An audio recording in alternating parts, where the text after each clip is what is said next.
Philosophy does not solve problems. The duty of philosophy is not to solve problems, but to redefine problems. To show how what we experience as a problem is a false problem. If what we experience as a problem is a true problem, then you don't need philosophy. For example, let's say that now there would be a deadly virus coming from outer space, so not in any way mediated through our human history, and it would threaten all of us.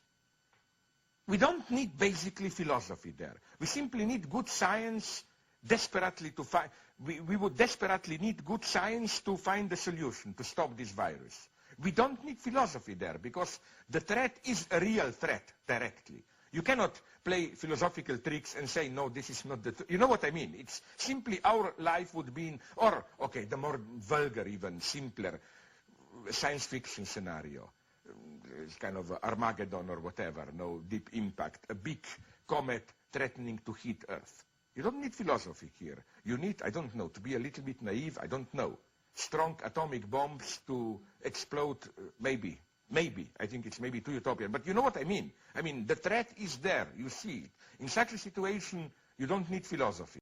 I don't think that philosophers ever provided answers, but I think this was the greatness of philosophy. No, not in this common sense that the philosophers just ask us questions and so on. I mean, what is philosophy? Philosophy is not what some people think, some crazy exercise in absolute truth, and then you can adopt, this skeptical attitude. We, true scientists, are dealing with actual, measurable, solvable problems. Philosophers just ask stupid metaphysical questions and so on, play with absolute truth, which we all know is inaccessible. No, I think philosophy is a very modest discipline. Philosophy asks a different question, the true philosophy. How does a philosopher approach the problem of freedom? It's not, are we free or not? Is there God or not? It asks a simple question, which would be called a hermeneutic question. What does it mean to be free? So this is what philosophy basically does. It just asks, when we use certain notions, when we do certain acts and so on, what is the implicit horizon of understanding?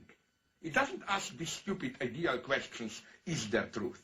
No, the question is, what do you mean when you say this is true?